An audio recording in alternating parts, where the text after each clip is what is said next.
Hello दोस्तों, सारणीबद्ध सामान्य अध्ययन की 13वीं क्लास में आपका स्वागत है। और पिछली क्लास में हम लोगों ने जो सल्तनत कालीन प्रशासन के जो प्रमुख अधिकारी थे उनकी वाली टेबल तक कवर कर लिया था। और आज की क्लास में हम लोग दिल्ली सल्तनत के विघटन के दौरान जो प्रांतीय राजवंशों का उदय हुआ था इस वाली टेबल से स्टार्ट करेंगे। तो आपको थोड़ा सा मैं बैकग्राउंड दे दूं इस चीज का कि कैसे प्रांतीय राजवंशों का उदय होना स्टार्ट हुआ।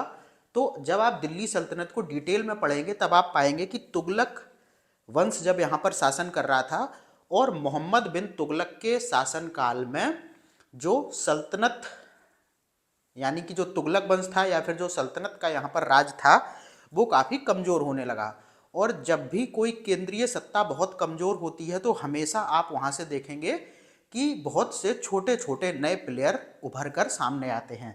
ठीक इसी तरीके से दिल्ली सल्तनत के अंतर्गत हुआ कि जब मोहम्मद बिन तुगलक के शासनकाल में दिल्ली की सत्ता बहुत कमज़ोर होने लगी यानी कि दिल्ली सल्तनत बहुत कमज़ोर होने लगी तो फिर बहुत से प्रांतीय राजवंशों का उदय हुआ। ठीक है, अब जब आप देखेंगे तो प्रांतीय राजवंशों से सबसे ज़्यादा जो क्वेश्चन पूछा जाता है वो ये पूछा जाता है कि एक तो कौन कौन से राज्यों का उदय हुआ और कब हुआ। ठीक है, और उनका संस्थापक कौन था। तो आप जब प्रीवियस ईयर क्वेश्चंस उठाकर देखेंगे तो यहाँ से बहुत से क्वेश्चंस पूछे गए हैं। तो हम लोग यहीं से आज की क्लास को स्टार्ट करते हैं और आई होप आपको चीज़ें बहुत अच्छे से समझ में आ रही होंगी। बाद बाकी हमेशा एक आंकड़ा दिमाग में रखिए कि अगर आप इस किताब को मेरे साथ बहुत अच्छी तरीके से पढ़ लेते हैं और जो भी एडिशनल चीज़ें मैं आपको बताता हूँ उनको नोट डाउन कर लेते हैं तो ये किताब आपके लिए 50 से 60 क्वेश्चन फंसाकर ला सकती है। ठीक है, तो बहुत ध्यान से चीज़ों को देखिए। एक तरफ राज्य हैं, फिर संस्थापक और फिर जो इन राज्यों का स्थापना वर्ष है। ठीक है, अब क्वेश्चन यहाँ पर एक तो सीधा सीधा वन लाइनर के फॉर्मेट में बन सकता है। सीधा सीधा पूछ लेगा कि दिल्ली सल्तनत के दौरान जौनपुर की स्थापना एक स्वतंत्र राज्य के रूप में किसने की थी। ठीक है, या फिर कब हुई थी। बाद बाकी इसी तरीके से देखेंगे तो मिलान के लिए भी बन सकता है कि एक तरफ 4 राज्य दे देगा और एक तरफ संस्थापक दे देगा, आपको मिलाना होगा, या फिर राज्य दे देगा और स्थापना वर्ष दे देगा। ठीक है, तो इसी तरीके से क्वेश्चन बनेगा। तो इनको देख लेते हैं। सबसे पहले जौनपुर की बात करें, जौनपुर की स्थापना की थी मलिक हुसैन सरवर ने। ठीक है, कब की थी? 1394 में। ध्यान रखना जौनपुर पहले से था लेकिन वहां पर स्वतंत्र जो सत्ता का संस्थापक था, क्योंकि ऐसा नहीं है कि जौनपुर नहीं था। जौनपुर को एक स्वतंत्र राज्य के रूप में मलिक हुसैन सरवर के द्वारा स्थापित किया गया। कब? 1394 में। गुजरात की बात करें तो यहाँ पर जो स्वतंत्र सत्ता का संस्थापक था वह जफर खां था। इसने 1391 में गुजरात में स्वतंत्र राज्य की स्थापना की थी। इसी तरीके से कश्मीर में देखेंगे आप तो सुहादेव।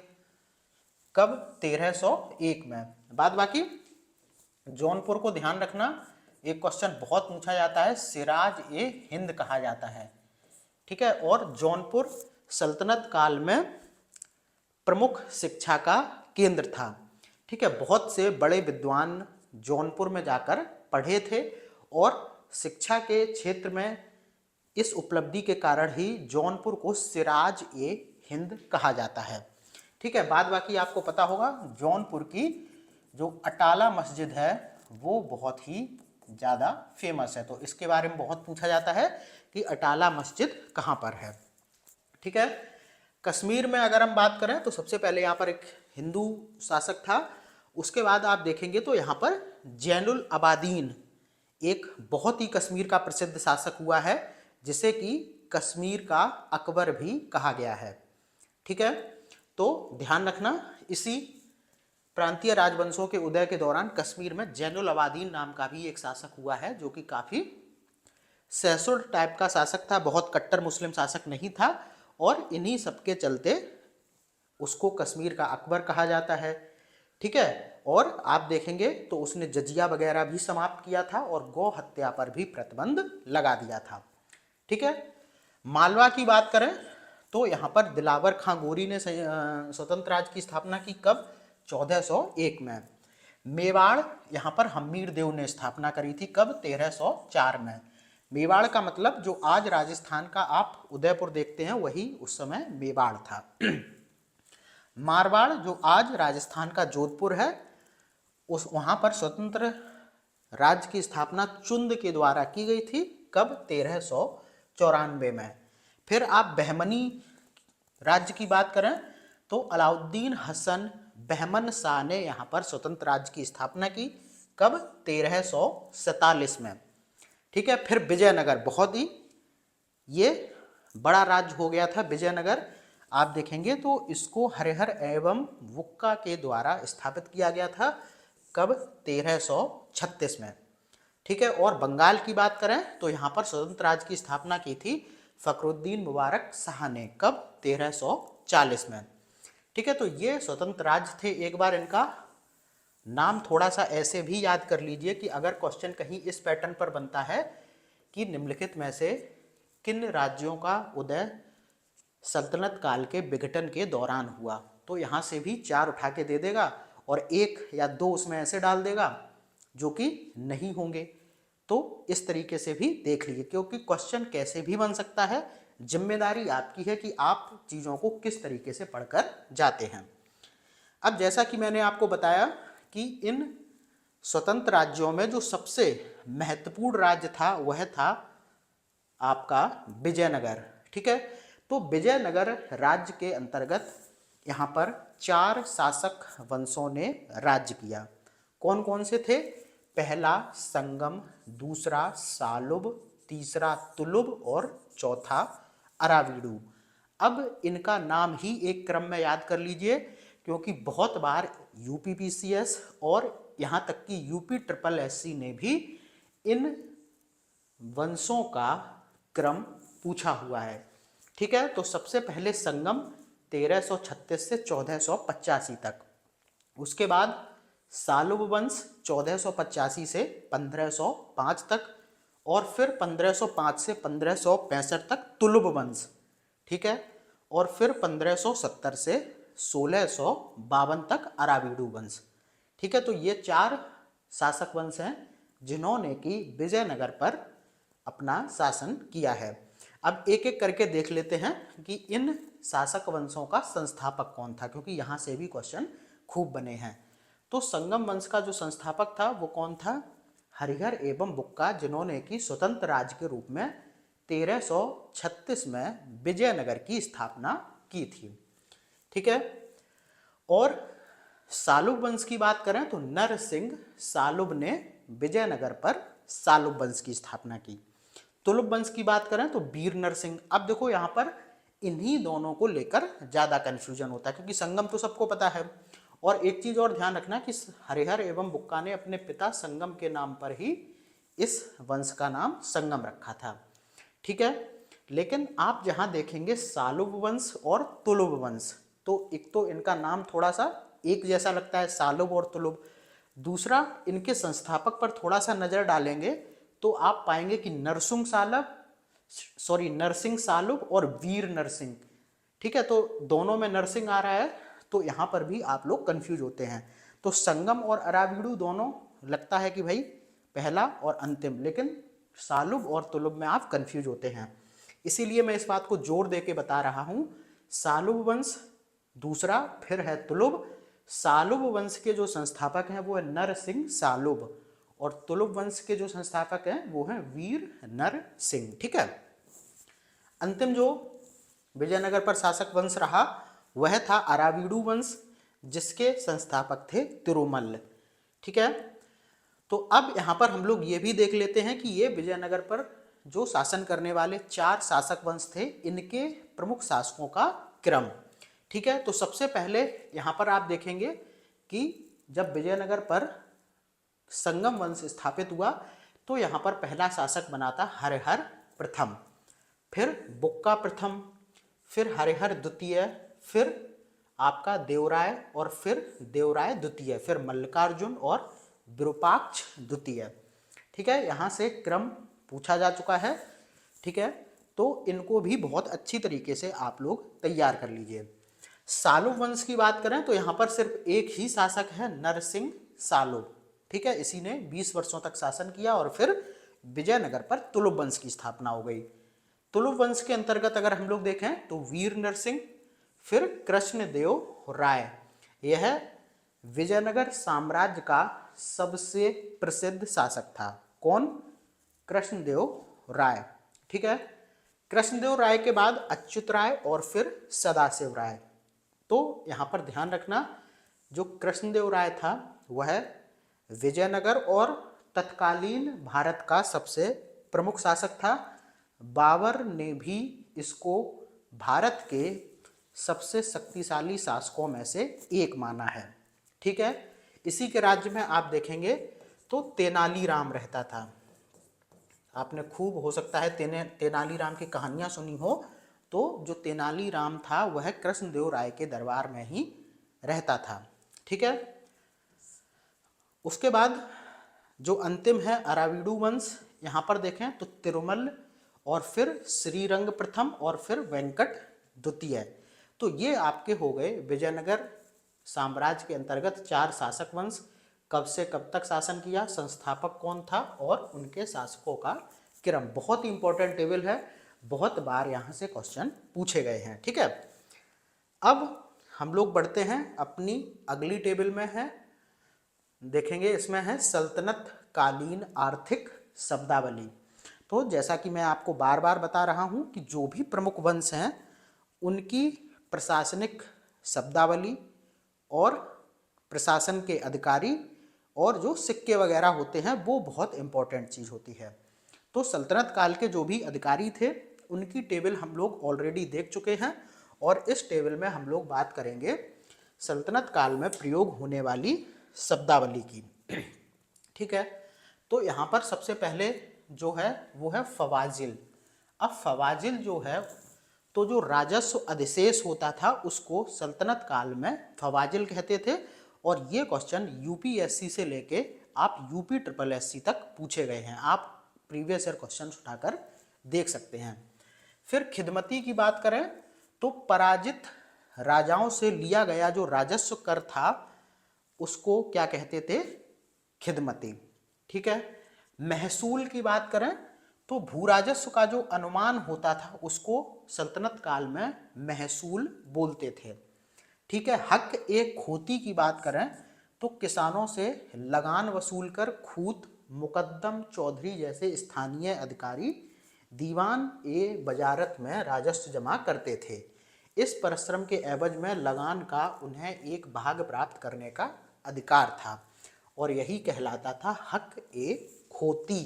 ठीक है, निर्ख ए फरमानी की बात करें तो राज्य द्वारा घोषित जो मूल्य होता था किसी भी चीज का उसे सल्तनत काल में निर्ख ए फरमानी कहते थे। ठीक है, वफा ए फरमानी की बात की जाए तो राज्य द्वारा निर्धारित जो पैदावार होती थी उसको वफा ए फरमानी कहा जाता था। ठीक है, अब देखिए इक्ता ए तमलिक। तो आपको पता होगा कि सल्तनत काल में इल्तुतमिश के द्वारा इक्ता प्रणाली स्थापित की गई थी। ठीक है, तो ये शब्द वहीं से लिया गया है। बाद बाकी अगर हम लोग यहाँ पर देखें तो इक्ता ए तमलिक का मतलब होता था कि ऐसी बंजर भूमि जिसमें खाने पाई जाती हो, खाने जहाँ से कि खनिज का निष्कर्षण किया जाता है, तो ऐसी बंजर भूमि जिनमें खाने पाई जाती थी उन्हें सल्तनत काल में इक्ता ए तमलिक कहते थे। ठीक है, उसके बाद यहाँ पर अगर हम लोग देखें तो है तरकात। तो तरकात क्या होता था? बलवन द्वारा इक्तेदारों से जब्त जो भूमि होती थी उसे तरकात कहते थे। ठीक है, हक ए दीवानी ये किसको कहते थे? तो सल्तनत काल में जो राजकोषीय मांगे होती थी, ठीक है, उनको कहते थे हक ए दीवानी। अवबाव की बात करें तो अतिरिक्त या जो गौड़ कर होता था, ठीक है, यानी कि जो छोटा मोटा अतिरिक्त कर होता था उसे अवबाव कहते थे। ठीक है, अब यहाँ से आप देखेंगे बहुत से क्वेश्चन पूछे गए हैं, चाहे महसूल हो, चाहे फवाजिल हो, चाहे हक ए खोती हो, ये बहुत सी शब्दावली सीधी सीधी पूछी जा चुकी हैं। अगली टेबल आप लोग देखिए तो यहाँ पर है भारत में प्रमुख सूफी संप्रदाय। ठीक है, तो आपको भी पता होगा मध्यकाल में यहाँ पर धार्मिक आंदोलन हुआ था, जिसमें आप देखेंगे तो सूफी भी थे, और अगर हम लोग और यहाँ पर बात करें तो जो हिंदू धर्म से संबंधित लोग थे, जैसे कबीर, रैदास, ठीक है, शंकराचार्य, और आप देखेंगे निम्बारकाचार्य हुए, बल्लवाचार्य हुए, तो यहाँ पर सूफी और भक्ति आंदोलन हुआ था। तो यहाँ पर हम लोग वही देखने वाले हैं। तो सबसे पहले हम लोग बात करेंगे कि भारत में कौन कौन से सूफी संप्रदाय थे, उनका संस्थापक कौन था, और भारत में उस सूफी मत का प्रचार किसके द्वारा किया गया। ठीक है, तो यहाँ पर सबसे पहले देखिए भारत में जो भी सूफी संप्रदाय थे उनमें चिश्तिया है, सोहरावर्दिया है, फिरदौसिया है, कदारिया है, नक्शबंदी है और सत्तारिया है। अब यहाँ से वैसे बहुत ज़्यादा क्वेश्चन नहीं पूछे जाते हैं, लेकिन फिर भी कुछ मोटी मोटी चीज़ें हैं वो पूछी जाती हैं। जैसे कि इनके संस्थापक के संदर्भ में क्वेश्चन नहीं बने हैं, लेकिन फिर भी मैं आपको बता देता हूँ। जैसे चिश्तिया संप्रदाय के जो संस्थापक थे वो थे अबू ईसाक, और भारत में चिश्ती संप्रदाय के जो प्रचारक थे वह थे ख्वाजा मोइनुद्दीन चिश्ती। ठीक है, तो इनके संदर्भ में खूब क्वेश्चन बनते हैं। तो जो भी चीज़ें पूछी जाती हैं अभी आगे की टेबल में भी देख लेंगे कि इनके शिष्य कौन थे, इनका खान कहाँ कहाँ था। ठीक है, तो मोइनुद्दीन चिश्ती आप देखेंगे तो यह महमूद गजनवी के साथ में भारत आए थे यहाँ पर। ठीक है, और इन्होंने भारत में चिश्तिया संप्रदाय का प्रचार प्रसार किया था। सोहरावर्दिया संप्रदाय की बात करें तो इसके संस्थापक थे शेख शिहाबुद्दीन सोहरावर्दी, और भारत में इस संप्रदाय का जो प्रचार प्रसार है वो किया गया था बहाउद्दीन जकारिया के द्वारा।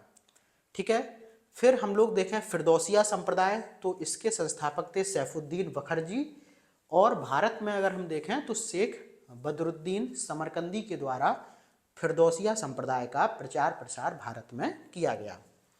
कादिरिया संप्रदाय की बात करें तो इसके जो संस्थापक थे वह थे कादिर जिलानी, और भारत में जो इस संप्रदाय का प्रचारक था वह था अब्दुल कादिर। ठीक है, नक्शबंदी संप्रदाय की बात करें तो ख्वाजा उबैदुल्ला ने इसकी स्थापना की थी, और भारत में देखें तो ख्वाजा वकीउल्लाह के द्वारा इसका प्रचार प्रसार किया गया। फिर सत्तारिया संप्रदाय की बात करें तो शेख सिराजुद्दीन अब्दुल सत्तार के द्वारा इसकी स्थापना की गई, और भारत में शाह अब्दुल सत्तार के द्वारा इसका प्रचार प्रसार किया गया। ठीक है, अब यहां से देखो क्वेश्चन बनते हैं। तो सूफी और भक्ति आंदोलन के जो भी प्रमुख संत या फिर सूफी संत रहे हैं उनके संदर्भ में एक क्वेश्चन बहुत बार पूछा जाता है कि कौन किसका शिष्य है। ठीक है, जैसे आपसे पूछ लेगा कि रामानंद के कौन कौन शिष्य थे, कबीर के कौन शिष्य थे। ठीक है, तो इस तरीके से जो गुरु शिष्य वाले क्वेश्चन होते हैं वो खूब बनते हैं। जैसे ख्वाजा मोइनुद्दीन चिश्ती के शिष्य कौन थे, तो यहाँ पर देखिए कुतुबुद्दीन बख्तियार काकी और शेख हमीउद्दीन नागौरी। अच्छा, यहाँ पर एक चीज़ और बनती है कि इन सूफी संतों के काल क्रम को लेकर भी क्वेश्चन पूछा जाता है, तो यहीं से काल क्रम भी आ जाएगा। ठीक है, जैसे एक तरफ लगा देगा ऐसे करके 1 2 3 4 आपसे लिख देगा ख्वाजा मोइनुद्दीन चिश्ती, फिर ऐसे लिख देगा शेख फरुद्दीन गंजे सकर, फिर लिख देगा शेख निजामुद्दीन औलिया, और फिर लिख देगा अमीर खुसरो, और फिर इनको आपको काल क्रम में लगाना होगा। ऐसे 1 2 3 दे देगा, फिर 3 2 1 दे देगा, 2 3 1 2 दे देगा। इस तरीके से आपको विकल्प मिलेंगे और फिर आपको उनको काल क्रम के अनुसार लगाना होगा। तो ये जो क्वेश्चन है ये भी इसी टेबल से कवर हो जाएगा। ठीक है, क्योंकि अगर इनके शिष्य ये हैं, ठीक है, तो कहीं ना कहीं ये पहले होंगे काल के अनुसार, या फिर इतना अंतर कर देगा कि बिल्कुल ही जैसे ये तो मान के चलो इनके शिष्य थे, तो हो सकता है कि अगर डेट के हिसाब से ना पूछे तो समकालीन हो गए कहीं ना कहीं ये लोग, ठीक है। लेकिन फिर कभी कभी हो सकता है ऐसे क्वेश्चंस में इतना अंतर कर दे कि उस दौरान ये हुई ना, तो फिर क्वेश्चन और ज़्यादा वो ईजी हो जाता है थोड़ा सा। लेकिन वो जो कालक्रम में लगाने वाला क्वेश्चन है वो भी इसी टेबल से बड़ी आसानी से कवर हो जाएगा। तो यहाँ पर देख लेते हैं फटाफट। ख्वाजा मोइनुद्दीन चिश्ती के शिष्यों की बात करें तो इसमें कुतुबुद्दीन बख्तियार काकी और शेख हमीउद्दीन नागौरी थे। अब ये जो कुतुबुद्दीन बख्तियार काकी हैं ये वही हैं जिनको आधार बनाकर कुतुब मीनार का निर्माण कुतुबुद्दीन ऐबक के द्वारा किया गया है। ठीक है, ये क्वेश्चन पूछा भी जा चुका है। तो बहुत से लोग ये समझते हैं कि कुतुबुद्दीन ऐबक उसका नाम था और जिस मीनार को उसने बनाया उसे कुतुब मीनार कहा जाता है, लेकिन ऐसा नहीं है। कुतुबुद्दीन ऐबक ने कुतुबुद्दीन बख्तियार काकी, जो कि एक बहुत ही प्रसिद्ध सूफी संत थे, उनकी याद में इस कुतुब मीनार का निर्माण दिल्ली में कराया था। ठीक है, फिर उसके बाद अगर हम देखें तो जो ये कुतुबुद्दीन बख्तियार काकी थे, ठीक है, उनके शिष्य देखो कौन है, शेख फरीदुद्दीन गंज ए सकर, जिनको कि आप संक्षिप्त में बाबा फरीद के नाम से भी जानते हैं। ठीक है, फिर ये भी काफ़ी फेमस हुए। तो इनके शिष्य की बात करें तो शेख निजामुद्दीन औलिया। ठीक है, दिल्ली में आप एक रेलवे स्टेशन भी देखते होंगे, हजरत निजामुद्दीन, तो ये उन्हीं के कारण पड़ा। और शेख निजामुद्दीन औलिया आप देखेंगे तो ये दिल्ली में ही बैठते थे। इनका खानकाहा, मतलब खानकाह होता है जहाँ पर कि जो सूफी संत रहकर प्रचार प्रसार करते हैं। जैसे अपने यहाँ कोई मंदिर या कोई मठ पे बैठता है तो वहाँ पर सूफी जो संत होते हैं वो बैठते हैं खान कहा पर। ठीक है, तो इनका खानकाहा जो था वो दिल्ली में था। उसके बाद शेख निजामुद्दीन औलिया के शिष्यों की बात करें तो अमीर खुसरो, शेख बुरहानुद्दीन गरीब, शेख नसरुद्दीन, जिनको कि चिराग ए दहलवी के नाम से भी जाना जाता था। तो ये भी क्वेश्चन पूछे गए हैं कि निम्नलिखित में से किसको चिराग ए दहलवी कहा गया, तो शेख नसरुद्दीन को, जो कि शेख निजामुद्दीन औलिया के शिष्य थे। बाद बाकी अमीर खुसरो भी इनके शिष्य थे और शेख बुरहानुद्दीन गरीब भी इनके शिष्य थे। बाद बाकी निजामुद्दीन औलिया के संदर्भ में एक क्वेश्चन यूपी पीसीएस में 2-3 बार पूछा जा चुका है कि ऐसा कौन सा सूफी संत था जिसने 7 सुल्तानों का शासन देखा था, तो वो थे शेख निजामुद्दीन औलिया। ठीक है, बाद बाकी अमीर खुसरो की बात करें तो ये काफ़ी जो यूपी पीसीएस है अमीर खुसरो को काफ़ी फोकस करके क्वेश्चन यहाँ से, यानी कि इस पूरे जो सूफी और भक्ति आंदोलन है यहाँ से एक प्रश्न बनाता है। अमीर खुसरो के बारे में बहुत बार प्रश्न पूछे जाते हैं, जैसे इसका जन्म कहाँ पर हुआ। ठीक है, तो आप देखेंगे शायद इसका जन्म जो आज का कासगंज है वहीं पर हुआ था। और इसको आप देखेंगे तो हिंदुस्तान का तोता कहा जाता है। बाद बाकी जो कव्वाली वगैरह भारत में हुई वो भी कहीं ना कहीं अमीर खुसरो की ही देन है। ठीक है, और बहुत से ऐसे वाद्य यंत्र हैं जैसे कि तंबूरा वगैरह और जो तबला वगैरह है वो भी कहीं ना कहीं इसी अमीर खुसरो की देन कहा जाता है। ठीक है, तो ये कुछ इसके फैक्ट हैं, बाद बाकी आप डिटेल में पढ़ लेना। यहाँ पर हम लोग वही चीज़ें देखेंगे जहाँ से कि प्रश्न बनने की पूरी संभावना है।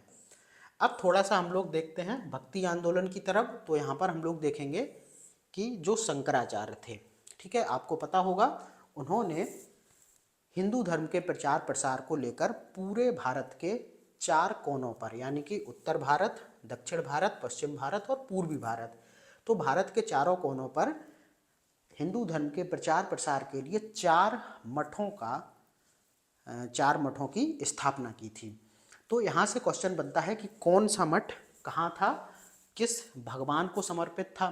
ठीक है, तो ये जान लेना बहुत ज़रूरी है। पहले तो चारों मठों के नाम बहुत अच्छी तरीके से देख लीजिए, ज्योतिष मठ, श्रृंगेरी मठ, शारदा मठ और गोवर्धन मठ। ज्योतिष पीठ की बात करें, ठीक है, इनको पीठ कह लो या फिर इनको मठ भी कह सकते हैं, तो ज्योतिष पीठ की बात करें तो यह कहाँ पर है? उत्तराखंड के बद्रीनाथ में, और यह भगवान विष्णु को समर्पित है। ठीक है, ये ज्योतिष पीठ उत्तर भारत में हो गई। उत्तर भारत आप समझ ही गए होंगे, जैसे आप भारत का थोड़ा सा नक्शा ऐसे करके देखेंगे तो ये हो गया आपका उत्तराखंड, तो एक पीठ यहाँ पर हो गई ज्योतिष पीठ। फिर श्रृंगेरी पीठ की बात करें जो कि श्रृंगेरी में है और शिव को समर्पित है। ठीक है, दक्षिण भारत में, तो ये आपकी यहाँ पर श्रृंगेरी हो गई। फिर शारदा पीठ की बात करें तो शारदा पीठ कहाँ पर? द्वारका में, द्वारका गुजरात में। किसको? कृष्ण को समर्पित है, तो ये गुजरात हो गया, तो यहाँ द्वारका हो गई। फिर गोवर्धन पीठ की बात करें तो ये पुरी में, पुरी कहाँ है? उड़ीसा में, तो ये किसको समर्पित है? ये है बलभद्र और सुभद्रा को समर्पित। ठीक है, तो उड़ीसा यहाँ पे हो गया। तो इस तरीके से इन्होंने, यानी कि शंकराचार्य ने भारत में धर्म के प्रचार हेतु 4 पीठों या फिर मठों की स्थापना की थी। अब यहाँ से एक क्वेश्चन तो हर बार देखने को मिल ही जाता है, और वो क्वेश्चन क्या होता है? क्वेश्चन होता है भक्ति आंदोलन के जो संत थे उनका दार्शनिक मत क्या था। अब देखो, अगर आप इस चीज़ को देखेंगे कि उनका जो दार्शनिक मत है, क्योंकि ये शब्द हो सकता है बहुत बार आपको समझ में ना आए कि अद्वैत क्या मतलब होता है, तो अद्वैत आप देखेंगे कि ये कहते हैं कि शरीर और आत्मा अलग अलग है। ठीक है, इस तरीके से कोई कहता है शरीर और आत्मा एक ही है।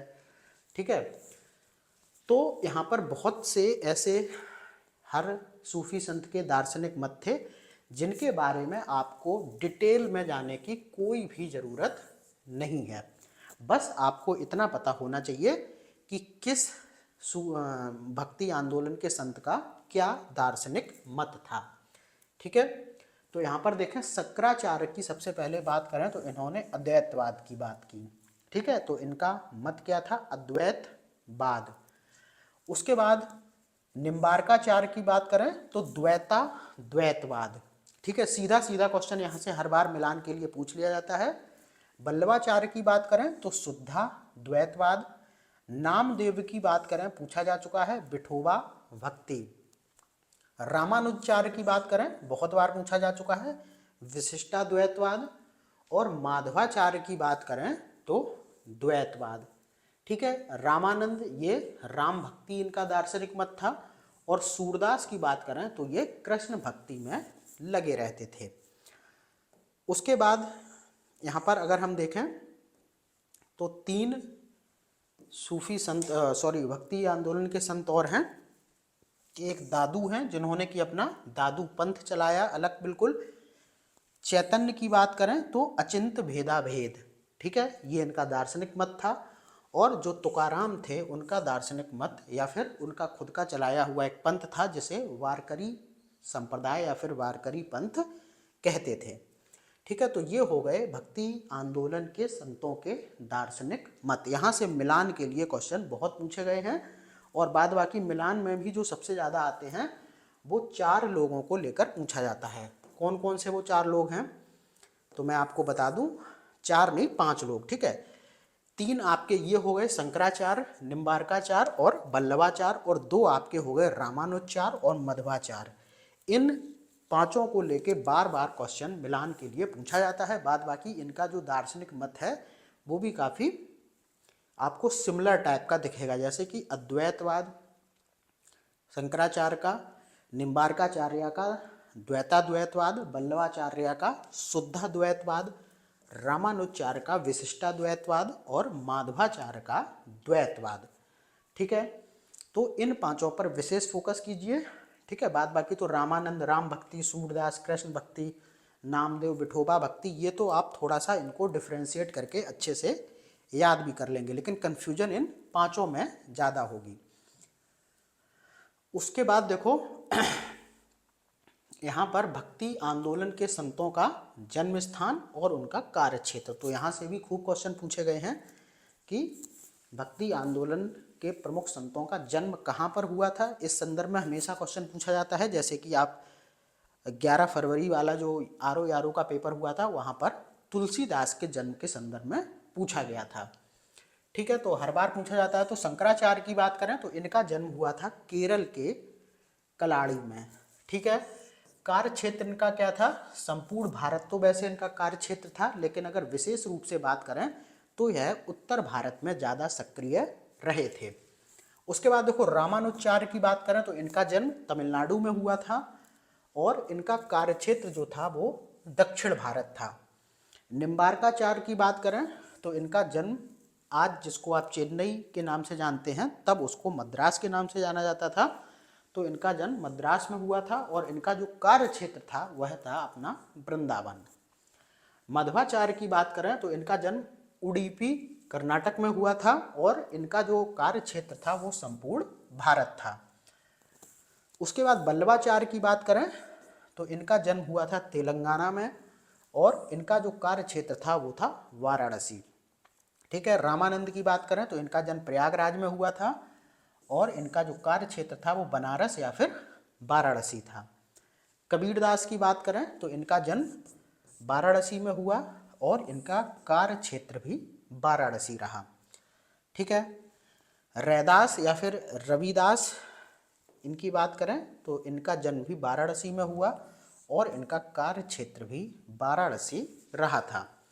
दादू दयाल की बात करें तो ये गुजरात के अहमदाबाद में जन्म हुआ था इनका और इनका कार्य क्षेत्र भी गुजरात और राजस्थान में था। ठीक है। सूरदास की बात करें तो इनका जन्म रोनकता में हुआ था जो कि आगरा मथुरा वाले क्षेत्र में पड़ता है और सूरदास जो कि कृष्ण भक्ति में रहते थे और इनका जो कार्य क्षेत्र था वह मथुरा था।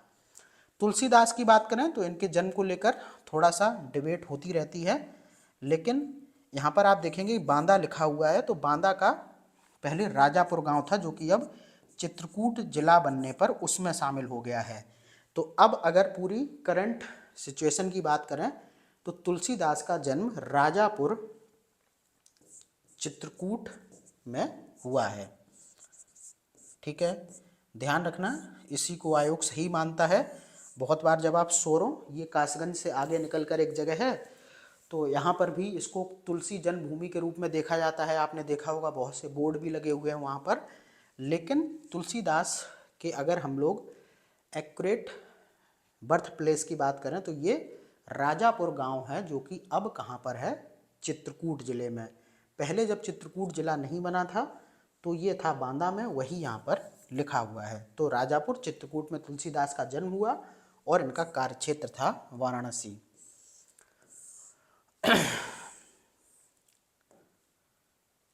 उसके बाद देखो अगली हैं मीराबाई। इनका जन्म देखो कहाँ पर हुआ था, ये हुआ था पाली राजस्थान में और इनका कार्य क्षेत्र था द्वारका व वृंदावन। ठीक है। चैतन्य की बात करें तो इनका जो जन्म है वो नदिया जिला पश्चिम बंगाल में हुआ था और इनका कार्य क्षेत्र पूरा बंगाल का था। ठीक है। जो आप इस्कॉन देखते हैं आज के दौर में वो इन्हीं के विचारों पर है। ठीक है। उसके बाद देखो शंकर देव की बात करें तो ये असम के प्रमुख भक्ति आंदोलन के संत थे और इनका जो कार्य क्षेत्र था वो असम ही था। असम को प्राचीन काल में कामरूप के नाम से जाना जाता था और बहुत बार क्वेश्चन बनता है कि शंकर देव कहाँ के संत थे, क्योंकि पूर्वोत्तर भारत के एकमात्र संतों में ये आते हैं। नामदेव की बात करें तो ये महाराष्ट्र में थे और इनका कार्य क्षेत्र भी महाराष्ट्र का था। मलूक दास की बात करें तो ये पूछा जा चुका है। मलूक दास का जो जन्म है वो वर्तमान कौशाम्बी जिला में एक जगह है कड़ा, वहाँ पर हुआ था और कौशाम्बी ही इनका कार्य क्षेत्र था। गुरु नानक की बात करें जिन्होंने कि सिख धर्म की स्थापना की थी, तो इनका जन्म जो हुआ था वो तालवंडी में हुआ था। तालवंडी की आधुनिक स्थिति की बात करें तो पाकिस्तान का जो ननकाना साहिब है वहीं पर ये तालवंडी था जहाँ पर कि गुरु नानक का जन्म हुआ था और इनका कार्यक्षेत्र था संपूर्ण पंजाब। अब आप पंजाब में देखेंगे तो भारत में भी पंजाब आता है, बाद बाकी पाकिस्तान में भी एक पंजाब आता था, मतलब आता है वही हिस्सा है जो बट के थोड़ा सा वहाँ पहुँच गया फिर यहाँ है। तो पूरा जो पंजाब वाला प्रांत उस समय पर था वहाँ पर ये अपना धर्म का प्रचार प्रसार करते थे। फिर देखो तुकाराम की बात करें तो ये भी महाराष्ट्र में थे, महाराष्ट्र में जन्मे थे और महाराष्ट्र में ही इनका कार्य क्षेत्र था। तो कंफ्यूज मत होना यहाँ पर। देखो नामदेव और तुकाराम ये दोनों महाराष्ट्र के हैं। ठीक है, आयोग कभी कभी ऐसे भी क्वेश्चन बनाता है कि इनमें से कौन से भक्ति आंदोलन के संत महाराष्ट्र से जुड़े थे। तो आपको शंकरदेव दे देगा, तुकाराम दे देगा, मलूकदास दे देगा, नामदेव दे देगा, और फिर यहाँ से आपको कैसे भी क्वेश्चन सेट करके पूछ लेगा।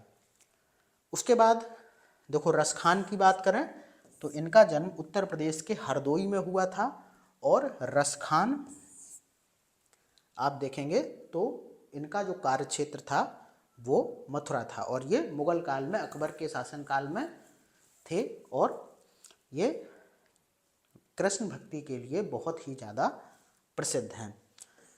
ठीक है, तो आज की क्लास को हम लोग इतना ही रखते हैं, और फिर अगली क्लास में हम लोग भक्ति आंदोलन के प्रमुख संतों के द्वारा जो भी रचनाएं की गई हैं उनको देख लेंगे। ठीक है, तो आई होप चीज़ें आपको समझ में आई होंगी। बहुत ज़्यादा यहाँ पर डिटेल में पढ़ाने की मुझे ज़रूरत नहीं है, नहीं तो फिर ये किताब मुझे नहीं लगता है कि 1 साल में भी ख़त्म हो पाएगी। तो जो यहाँ पर टेबल्स हैं उनको ही हम लोग बहुत अच्छे से अगर देख लेंगे तो तब भी चीज़ें बहुत आसानी से कवर होती चली जाएंगी। ठीक है, तो आज के लिए बस इतना ही। मिलता हूँ आपसे अगली क्लास में, तब तक के लिए धन्यवाद।